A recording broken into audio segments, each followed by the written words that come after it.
Bom dia, igreja. Bom dia. Uma alegria muito grande estar aqui novamente com vocês. Um dia agradável, né? Um dia de comunhão. Um dia em que nós nos encontramos aqui. Nós todos os dias devemos estar adorando a Deus. Hoje é um dia que nós fazemos isso em conjunto, como uma congregação, né? Então, baixe as cabeças. Senhor Deus, amado Pai, obrigado, Pai Santo, em nome do Teu Filho Jesus, Pai, pela Tua majestade. Ó Deus Santo, o Senhor que é o Deus Todo-Poderoso, Pai, El Shaddai. Obrigado, Pai, porque o Senhor deu a Tua palavra, Pai.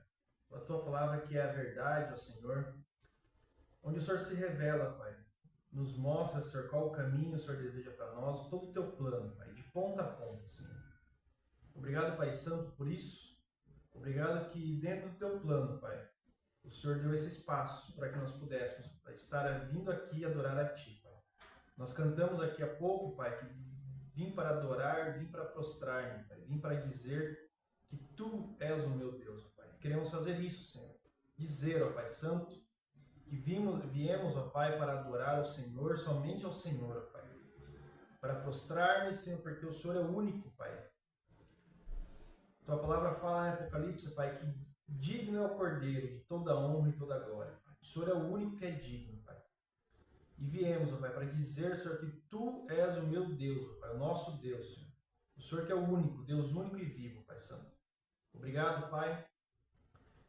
Como também lemos, ó Pai, os céus e a terra proclamam a Tua glória, Pai. Obrigado, Pai Santo, por tudo que o Senhor fez, por tudo que o Senhor é e por tudo que o Senhor ainda vai fazer, Senhor. Ó Deus Santo, que seja nesse momento conosco, Pai. Fala conosco, Pai, através da Tua palavra. Transforma nossas vidas, ó Pai Santo. Porque, Pai, não queremos adorar o Senhor somente de boca, Pai, mas de coração, Senhor. Então nos ajuda, Senhor, através do Teu Espírito Santo. Que o Senhor possa ir com cada um aqui, com aqueles que também não puderam estar aqui hoje, ó Pai. Mas que o Senhor venha abençoar a vida de cada um. É o que te agradecemos e pedimos no nome do Filho de Jesus. Amém. Amém.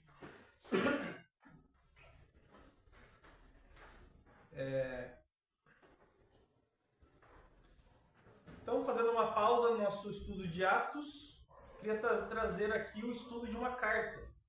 Na verdade, vai ser de duas cartas, uma hoje, outra em algum outro dia, né? Duas cartas que trazem pontos importantes para a nossa igreja, né? E essa carta é segunda João. Segunda carta de João. É uma carta pequena. Quem aí quer às vezes falar que eu li uma carta inteira em um dia, né? Mas é uma carta que fala muito conosco. E o tema de hoje é protegendo o lar e a igreja. Porque essa carta vai falar de proteção, de como devemos estar nos portando, de como devemos proteger o lar e a igreja. E aqui, dando um contexto um pouco da carta escrita pelo apóstolo João, mas os falsos mestres não apenas estavam invadindo a igreja, mas também estavam buscando influenciar os lares cristãos. Tito enfrentou isso em Creta, nós vimos isso no nosso estudo de Tito, no começo do ano. Timóteo enfrentou isso em Éfeso, nós vemos isso na segunda carta a Timóteo. E a condição espiritual da família afeta diretamente a igreja e a sociedade. Por isso o lar é um dos principais alvos do inimigo na sua guerra contra a verdade. É por isso que temos visto uma crescente de lares destruídos, de lares quebrados, de crianças crescendo em lares desestruturados. Isso não é uma coisa recente, né? Quando uma criança cresce no lar desestruturado, a tendência é que ela gere um lar desestruturado no futuro, né? Quando nós estudamos Juízes, nós vemos isso. Os pais que não estavam inculcando nos filhos, os líderes que não estavam inculcando no povo, e vem uma geração que não conhece a Deus, onde a palavra de Deus era rara. Por quê? A igreja, o lar, reflete a condição espiritual da igreja, que reflete a condição espiritual do país. A destinatária dessa carta é uma mulher piedosa e seus filhos. Mas alguns estudiosos sugerem também que a senhora eleita aqui representa uma igreja local. E seus filhos são os membros dessa igreja. E a irmã eleita, no final da carta, poderia ser outra igreja que envia saudações. Embora João use o plural em alguns versículos, indicando que o destinatário é um grupo, ele também fala de forma pessoal e direta. É possível que essa congregação se reunisse no lar dessa mulher, como acontecia em várias casas cristãs na época. Nós vemos isso em Romanos, 1 Coríntios, Colossenses, Filemon. Sua principal preocupação é que nada falso ou enganoso entrasse naquele lar ou naquela igreja. Então o tom dessa carta combina amizade e alegria, mas também traz advertências sérias. Se queremos manter nossos lares fiéis a Cristo, devemos buscar as mesmas qualidades que João coloca para essa família buscar. E quais são elas? É o que nós veremos hoje. Então, vamos abrir nossas Bíblias, 2 João, versículo 1 e 3.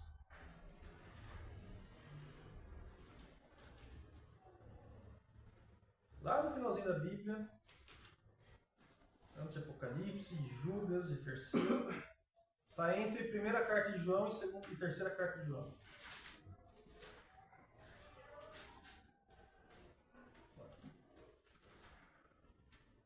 Vamos lá, do 1 ao 3.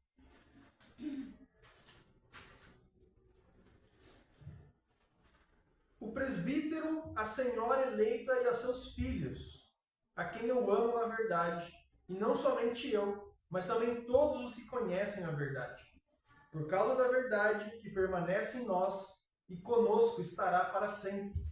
A graça, a misericórdia e a paz da parte de Deus Pai e de Jesus Cristo, o Filho do Pai, serão conosco em verdade e amor. Então, nossa primeira característica aqui é que devemos conhecer a verdade. João, aqui em sua saudação, menciona a palavra verdade 4 vezes. Isso não é por acaso. Ele quer que entendamos o peso e a centralidade da verdade para a vida cristã. Na Bíblia, verdade não é apenas um conceito abstrato que nós vemos, mas verdade para mim é diferente da verdade para você, Ele é uma realidade absoluta de Deus. Em contraste com as aparências e ilusões do mundo. Então, para alguns, mas é como convém para mim, a verdade não convém para você. Para Deus, ela é uma verdade absoluta. É um conceito absoluto. É o fundamento seguro sobre o qual tudo repousa. Jesus declara isso lá em João 14,6. Eu sou a verdade, sou o caminho, a verdade e a vida.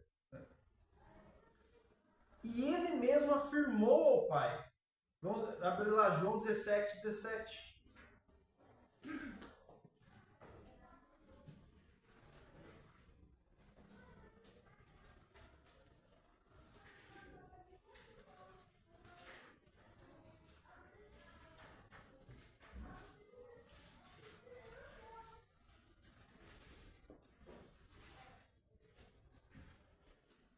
Santifica-os na verdade, a tua palavra é a verdade. Então o próprio Jesus declara isso ao Pai. A tua palavra é a verdade. A verdade foi revelada tanto na pessoa de Jesus Cristo como nas páginas das Escrituras. Então, Jesus Cristo é a verdade. Ele é a verdade, o caminho, a verdade e a vida. E a Escritura que nós temos hoje é a verdade. E não apenas isso, Deus nos deu o Espírito de verdade, o Espírito Santo, para que não andássemos em confusão, mas pudéssemos conhecer e viver essa verdade. Lá em João 14 ele vai falar sobre a vinda do Consolador.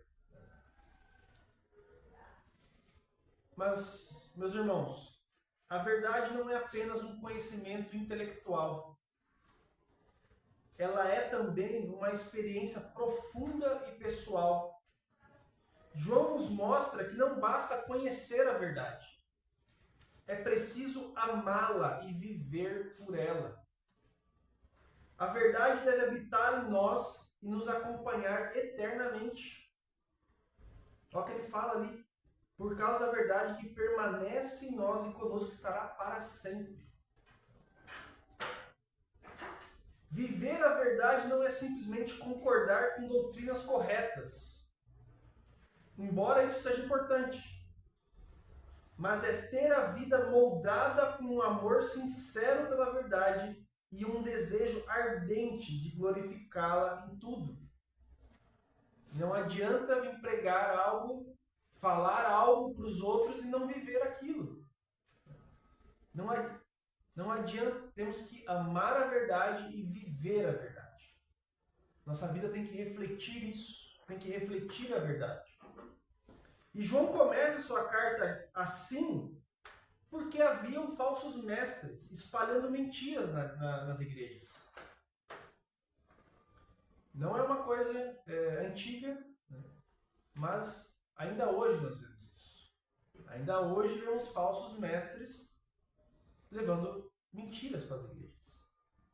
E ele não os tratou com tolerância, chamando-os claramente de enganadores e anticristos. João sabia que não podemos cair na ilusão de que toda sinceridade religiosa conduz à verdade. Pelo contrário, ele enxerga uma diferença mortal entre a verdade e a mentira e não hesitava em denunciar o erro. Então ele traz a preocupação com a verdade. Você está vivendo a verdade? Você está escutando a verdade? Você está passando a verdade adiante? O que nós temos escutado e passado adiante? E já que a verdade estará conosco para sempre, devemos buscá-la com zelo agora. Ela gira em torno de Jesus Cristo. Não tem como falarmos a verdade sem falarmos de Jesus Cristo. O Filho eterno de Deus, com quem viveremos por toda a eternidade. Imagina isso. Passaremos a eternidade crescendo no conhecimento da verdade e servindo ao Deus da verdade. Olha que maravilhoso isso. Sabermos que depois lá não haverá nada, né? Nenhuma mentira, né? Mas só estaremos vivendo na verdade, crescendo na verdade. Mas como essa senhora e seus filhos, mencionados por João, chegarão a conhecer a verdade? Como é possível isso? E a resposta é simples, ela está na graça e na misericórdia de Deus. Nós vemos aqui no versículo 3, a graça, a misericórdia e a paz da parte de Deus Pai e Jesus Cristo. Deus rico em misericórdia e abundante em graça, como nós vemos lá em Efésios 2, derramou essas bênçãos sobre nós em Jesus Cristo.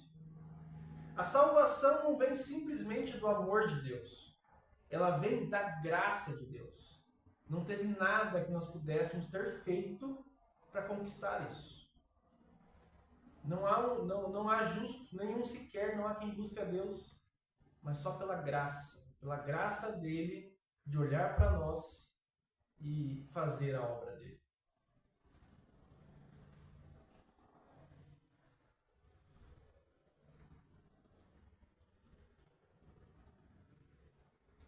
Então ela vem da graça de Deus, que é o amor que pagou um preço. Deus ama o mundo, mas nem todos são salvos. Só aqueles que receberam a sua graça pela fé são libertos do pecado. E quando recebemos essa graça e misericórdia, experimentamos a paz de Deus. Paulo diz lá em Romanos 5:1. Vamos abrir lá.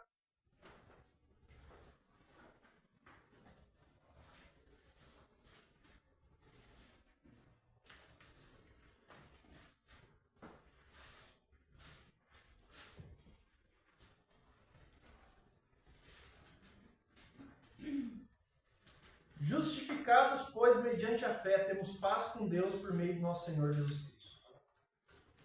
Não é Deus que está em guerra com os pecadores. São os pecadores que estão em guerra com Deus. Paulo fala isso lá em Romanos 5:10. Mas pela cruz de Cristo, Deus reconciliou-se conosco. Agora, cabe ao pecador se arrepender e pela fé reconciliar-se com Deus. João também afirma algo grandioso aqui, no início da carta. A divindade de Jesus Cristo.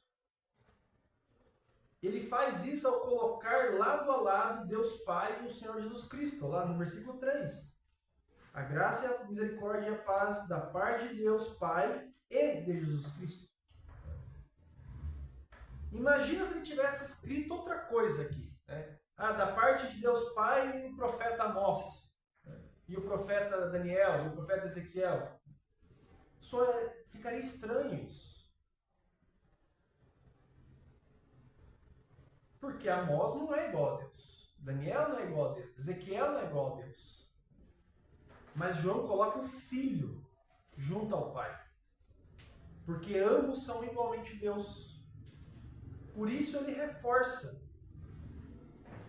a parte de Deus Pai e de Jesus Cristo, o Filho do Pai. Ele reforça isso. Para que o destinatário receba e entenda a cristocentricidade de toda a palavra de Deus. Não há como separar os dois. Quem nega o Filho não tem o Pai.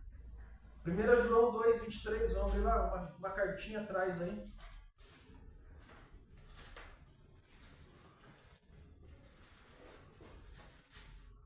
1 João 2:23.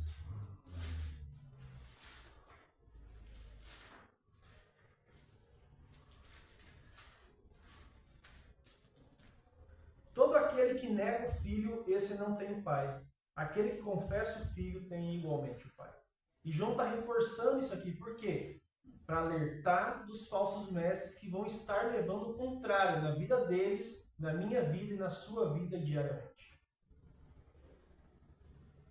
Muitos falsos mestres dizem hoje que Jesus é filho de Deus do mesmo modo que todos nós somos. Não, ele é filho de Deus assim como nós também somos. Somos criaturas de Deus. Que Jesus é uma criatura de Deus. Mas, meus irmãos, a fé cristã permanece ou cai com a doutrina da divindade de Cristo.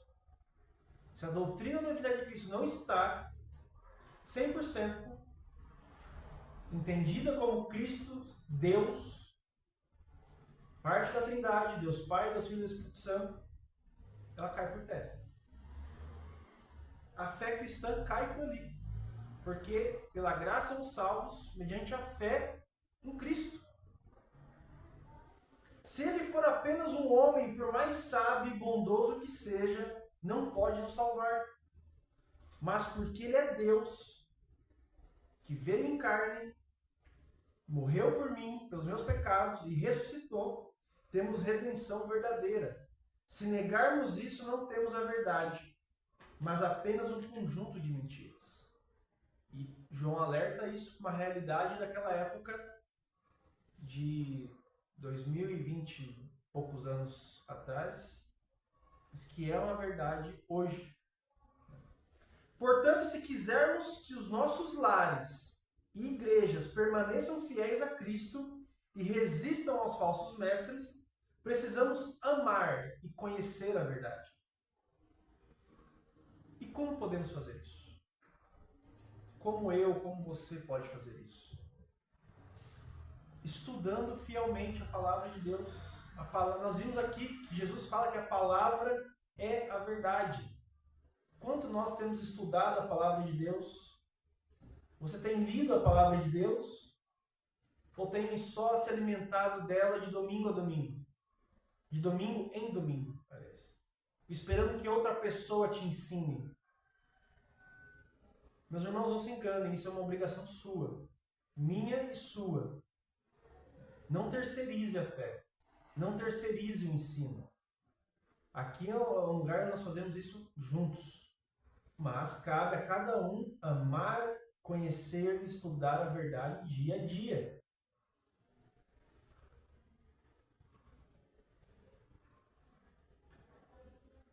Fazemos isso também escutando mestres fiéis, permitindo que o Espírito Santo nos guie, praticando a verdade no nosso dia a dia. Vamos estudar, ore a Deus, peça a Deus o direcionamento do Espírito Santo. Faça isso como uma hora devocional, todos os dias. Ou boa parte deles. Mas não deixe para fazer isso de domingo em domingo. Porque aí você está terceirizando a responsabilidade.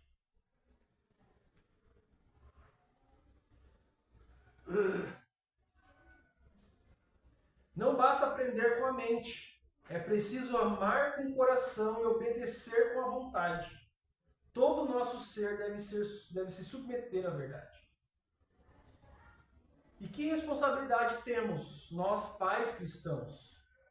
Porque é no lar que os filhos devem aprender a amar a verdade. Louvamos a Deus pelas aulas infantis. Temos aulas, temos escolinhas. Mas o ensino mais importante deve acontecer em casa, onde a verdade deve ser vivida e ensinada todos os dias. Assim, o lar cristão vai dar uma continuidade naquilo. Então, o primeiro ponto que nós vimos, conhecer a verdade. Onde João fala aqui que Jesus e a palavra são a verdade, ela é conhecida pela graça e ação do Espírito Santo, e que devemos amar e viver a verdade.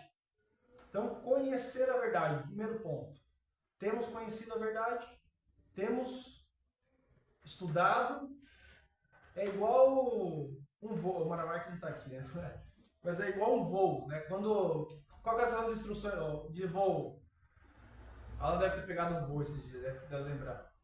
Instruções de voo. Deu piripaque na aeronave, cai as máscaras. O que fala lá? Primeiro em você e depois no outro. É a mesma coisa que a palavra. Primeiro estude você, depois leve para o outro. Segundo ponto, devemos andar na verdade.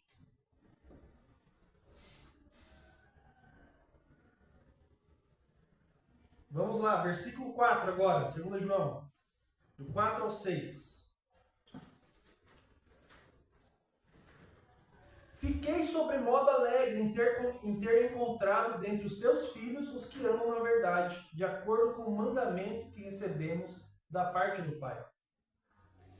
E agora, Senhora, peço-te, não como se escrevesse mandamento novo, senão que tivemos desde o princípio, que nos amemos uns aos outros. E o amor é este, que andemos segundo os seus mandamentos. Este mandamento, como ouviste desde o princípio, é que andeis nesse amor.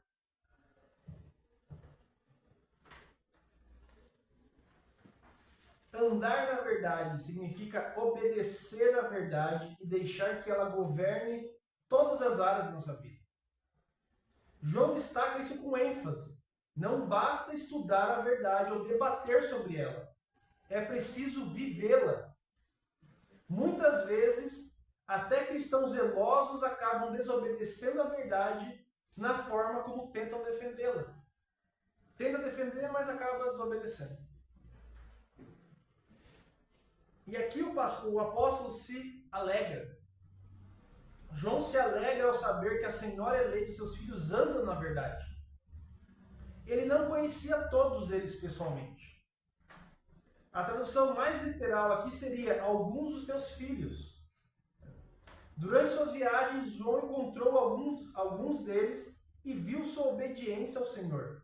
Por isso declarou: não tenho maior alegria do que esta, ouvir que os meus filhos andam na verdade. Terceira carta de João, versículo 4. Nós vamos estudar depois. Isso não significa que ele estivesse insinuando que outros haviam se desviado. Embora, naquela igreja domiciliar, é possível que alguns membros já tivessem abandonado a verdade e seguido impostores. É sempre motivo de grande alegria para Deus e para qualquer líder espiritual ter uma congregação que se submete à palavra e que faz a vontade de Deus. Por outro lado, poucas coisas entristecem tanto um líder quanto ver um membro rebelde que se recusa a se submeter à verdade. Porque a rebeldia não é contra o líder, contra a igreja, contra Deus. E qual que é o argumento aqui de João? João lembra que Deus nos ordenou andar em verdade e em amor. A palavra mandamento aparece 4 vezes nesse versículo aqui. Mostrando que, nesses 3 versículos que nós lemos. Mostrando que a verdade não é vaga nem abstrata. Ela se torna prática e obrigatória nos mandamentos do Senhor, que apontam áreas específicas da nossa vida. Esses mandamentos não são imposições frias, mas elas são expressões do amor do Pai. Vamos abrir lá Salmos 33, 11. Segura, João, aí.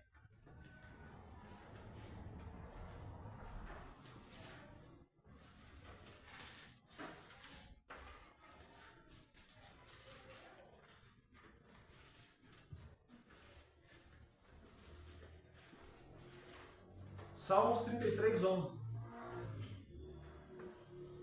O conselho do Senhor dura para sempre, e os desígnios do seu coração por todas as gerações. Os mandamentos de Deus não vêm de um déspota, de um ditador frio, mas vêm do coração de Deus. Para que nós andemos naquilo que é bom, naquilo que é certo, naquilo que é correto. Obedecer a Deus não deve ser um peso, mas uma resposta amorosa ao seu coração. Como João diz, em 1 João 5,3. Vamos abrir lá.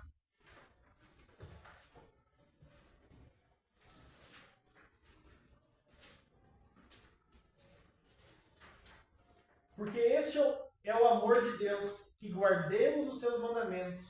Ora, os seus mandamentos não são penosos.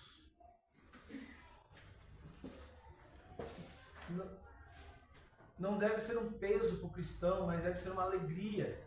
Os falsos mestres tentam pintar os mandamentos como pesados e opressores, oferecendo uma falsa liberdade. Vamos abrir lá, 2 Pedro 2,19. Um pouquinho para trás aí também.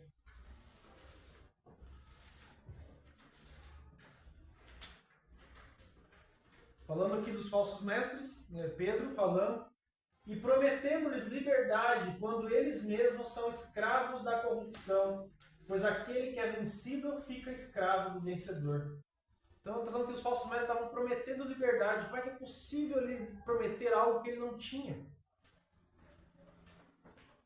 Mas a verdadeira liberdade só existe na obediência à vontade perfeita de Deus. Quem ama o Senhor não vê seus mandamentos como fardos, mas como caminhos de vida. E o apóstolo aqui faz um apelo. João exorta a senhora e sua casa a amarem uns aos outros. E essa exortação também vale para nós. Novo mandamento vos dou, que vos ameis uns aos outros. Jesus fala isso em João 13, 34. Mas João ressalta aqui que, em certo sentido, esse mandamento não é novo. Na primeira carta de João 2,7 ele fala. Já estava presente no Antigo Testamento isso. Porque lá em Levítico 19, 18, Deuteronômio 10, 19 já estava lá. Não é um novo mandamento. Mas o que há de novo nisso é a ênfase. E o exemplo que Jesus trouxe. Amem uns aos outros como eu amei vocês. Ele viveu esse amor e agora, com o Espírito Santo habitando em nós, somos capacitados a praticá-lo. É possível ordenar que ame alguém? Que alguém ame? Ame alguém. É possível. Porque o amor cristão não é apenas um sentimento. Estou sentindo isso, que eu devo amar. Mas ele é uma decisão. Amor é um sentimento. Amar é um verbo, é uma ação, é uma decisão. Embora envolva emoções, o amor cristão é, acima de tudo, uma escolha de tratar os outros como Deus nos trata. É possível amar mesmo sem gostar da pessoa. Podemos não controlar nossas emoções, mas podemos escolher nossas atitudes. Se alguém for ríspido conosco, podemos responder com gentileza. Se formos perseguidos, podemos orar e fazer o bem. Seguir os sentimentos pode nos levar à vingança, mas seguir o Espírito nos leva a agir como Jesus, com amor. João deixa claro que o amor e a obediência andam juntas. Versículo 6, 2 João. E o amor é este, que andemos segundo os seus mandamentos. O amor e a obediência estão lado a lado. Não dá para amar a Deus e desprezar o irmão. Quem verdadeiramente obedece a Deus ama o seu próximo. 1 João 4,20.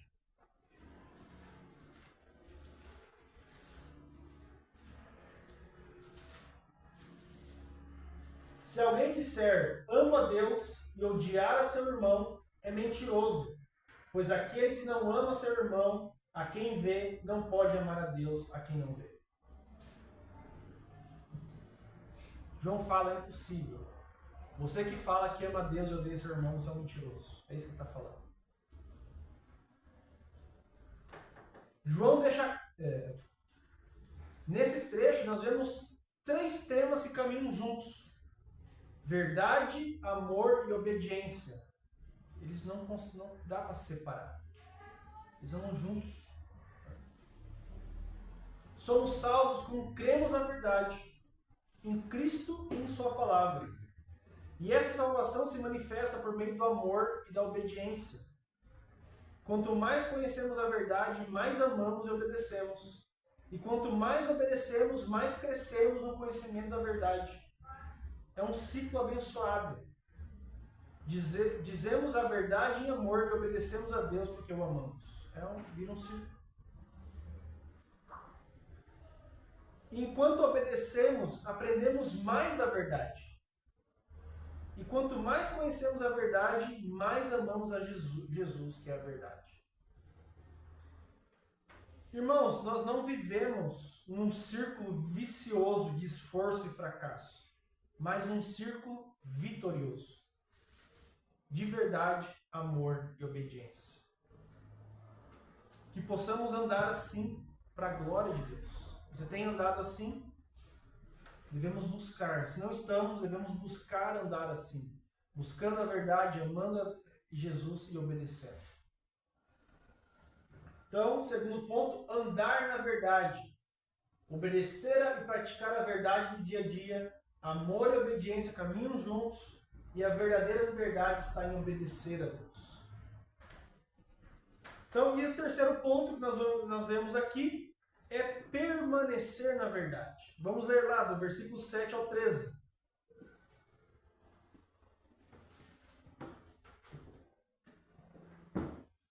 Porque muitos enganadores têm saído pelo mundo fora, os quais não confessam Jesus Cristo, vindo em carne.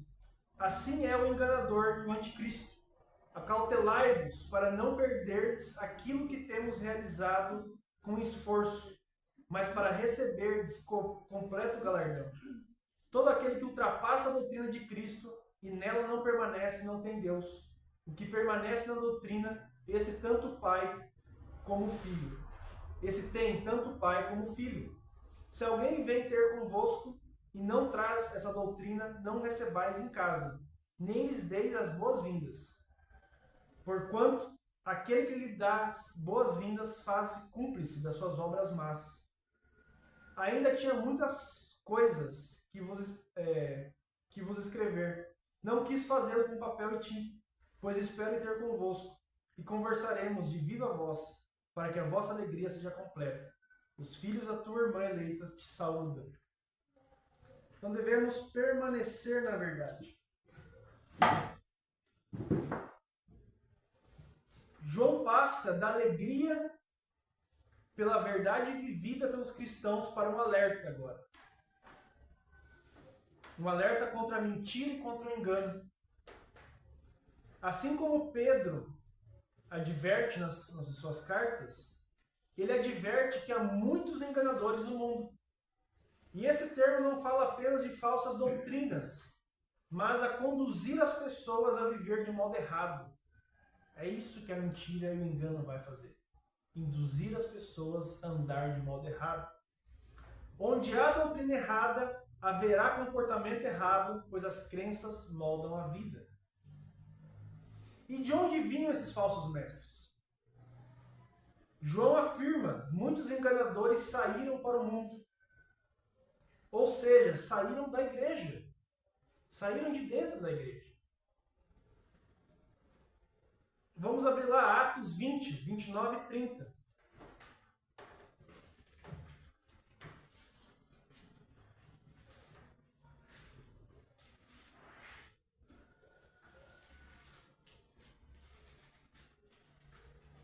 Eu sei que depois da minha partida, dentre vós penetrarão lobos vorazes, que não pouparão o rebanho.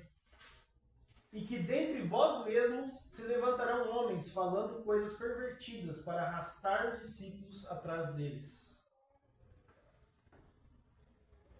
Antes professavam a fé, mas se afastaram da verdade e da comunhão. Por isso, João enfatiza a necessidade de constante vigilância espiritual para proteger famílias e igrejas locais. 2 João 2,2. Perdão, 2 Pedro 2,2.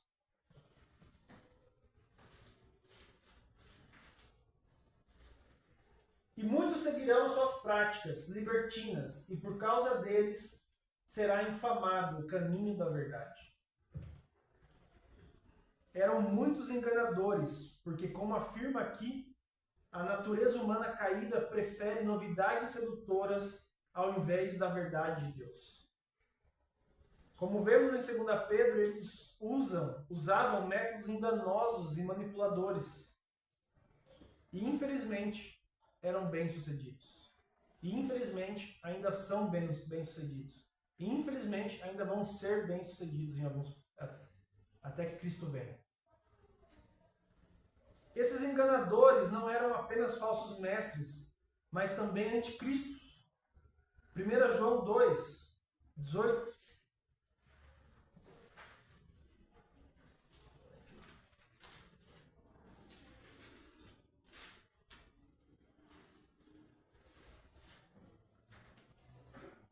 Filhinhos, já é a última hora, e como ouvistes que vem o anticristo, também agora muitos anticristos têm surgido. O prefixo anti aqui significa uma oposição e substituição. Eles não só negavam que Jesus era Deus em carne, mas ofereciam um Cristo alternativo, falso e inofensivo. A pergunta fundamental para qualquer mestre chegar aqui, ou vocês verem em qualquer outro lugar, é: quem é Jesus Cristo? É Deus vindo em carne? Se eles negarem isso, são falsos mestres. Isso é uma pergunta que cada um tem que fazer. Para quem está aqui dentro, chegou aqui alguém novo, chegou lá fora, encontrou com alguém lá fora, pergunte. Porque os demônios não confessam Jesus. E aquele que não ensina que Jesus veio em carne é um falso mestre. E João apresenta 3 perigos aqui para a igreja. Primeiro, o perigo de retroceder, no versículo 8. Acautelai-vos para não perderdes aquilo que já temos realizado com esforço, mas para receberdes completo galardão. Aqui está o risco de perdermos o que já conquistamos espiritualmente. Os falsos mestres prometem novidades, mas nos roubam aquilo que temos. Satanás é ladrão e seus servos seguem o seu exemplo. João quer que seus eleitores recebam galardão completo. Como dói ver uma igreja edificada com tanto esforço ser enfraquecida por falsos ensinos. Por isso devemos proteger o que Deus já nos deu, respeitando o trabalho fiel dos líderes e avançando, não retrocedendo. Quem se desvia da verdade perde até mesmo parte da sua recompensa no tribunal de Cristo. O cristão pode perder o galardão do Senhor.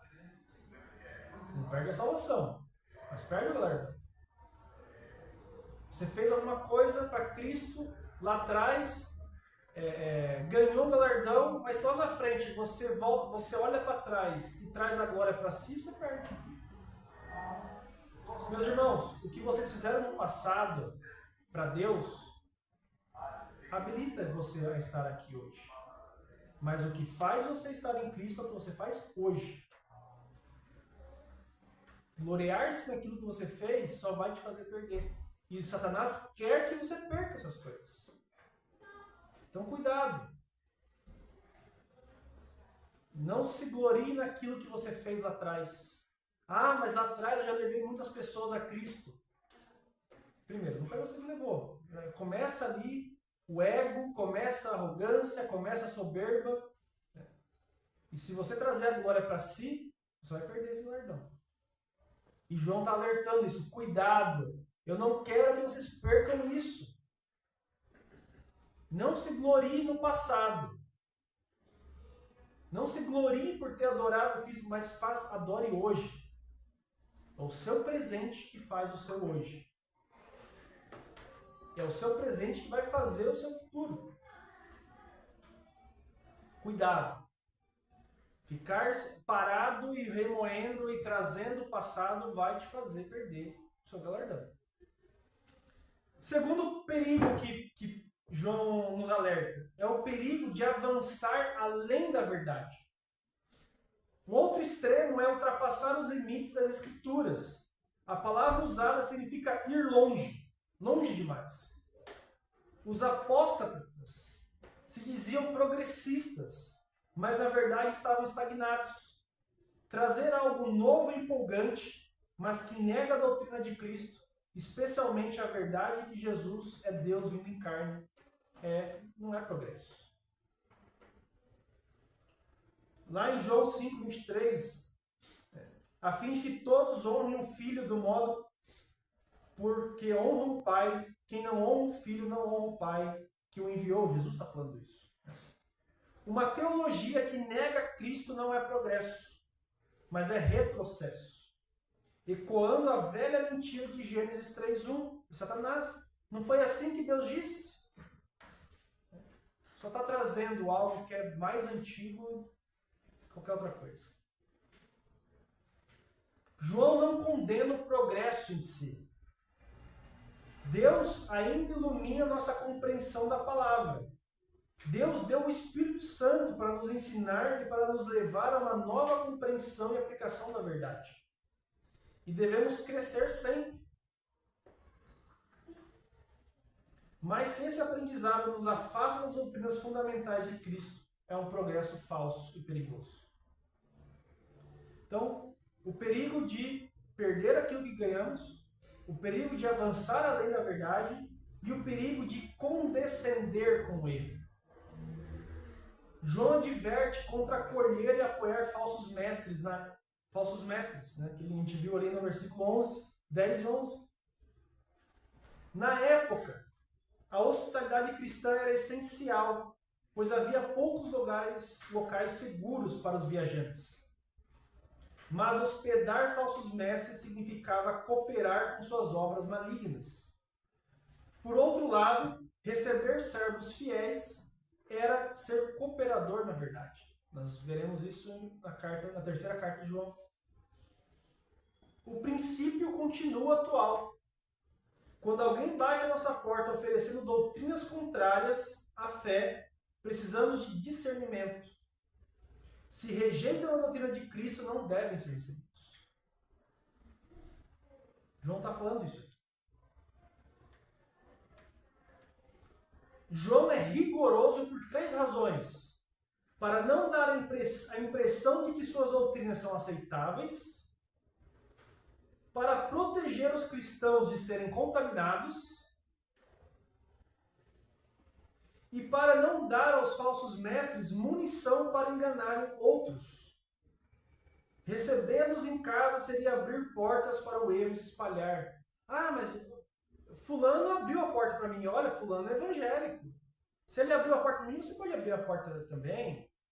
Ele não queria que isso se espalhasse e isso pudesse virar alimento para que eles continuassem entrando nas casas dos outros e levando. Porque o inimigo quer destruir os lares. Porque o lar, a questão espiritual do lar vai refletir a questão espiritual da igreja, que vai refletir a situação espiritual do país. Contudo, veja bem, João não está proibindo a hospitalidade com incrédulos em busca da fé. O evangelismo pessoal e o convívio com vizinhos são meios legítimos de alcançar vidas.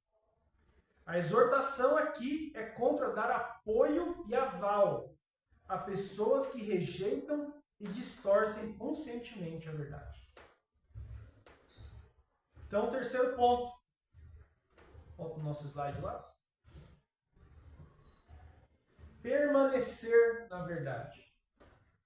João está alertando contra enganadores e anticristos. Ele fala para não retrocedermos, para não ultrapassar os limites da Escritura e para não apoiar doutrinas falsas. Pode passar, Paulo?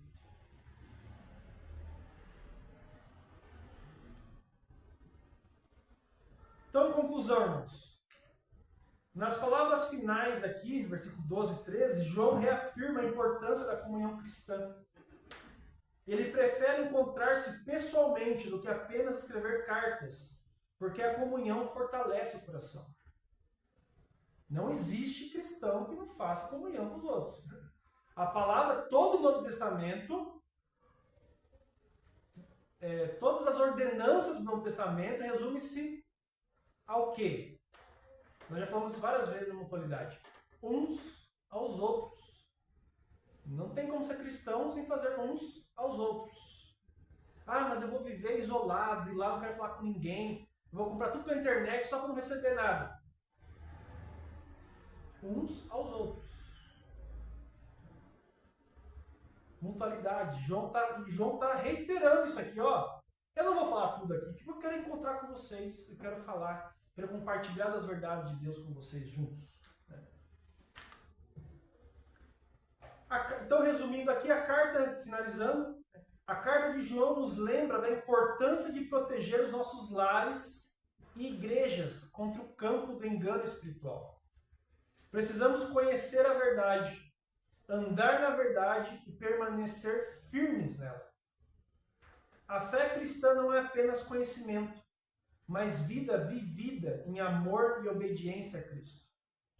Em tempos de tantos falsos mestres, e hoje isso é fácil, tem gente que segue o YouTube, mas eu estou vendo aqui e acompanha falsos mestres se alimentando de coisa ruim dia a dia, achando que tá, não, olha só, esse cara aqui falou lindamente, esse outro aqui falou a verdade, e ao invés de estar se preocupando em aprender pela palavra, está terceirizando para os outros.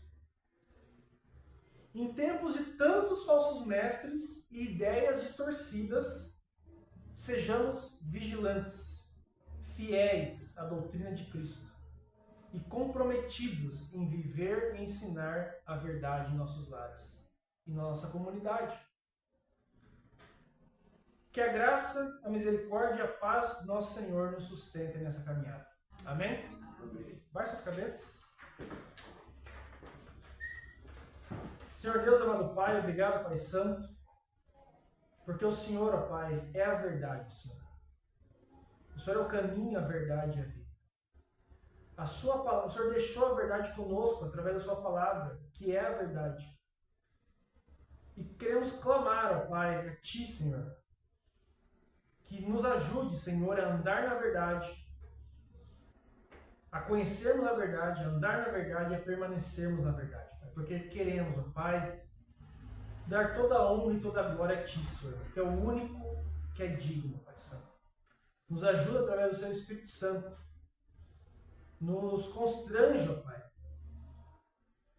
Se estivermos fazendo algo errado, nos pesa, Senhor, para que viemos, ó Pai, a buscar a verdade, andar na verdade e permanecermos nela. E queremos, ó Pai, dar toda a honra e toda a glória.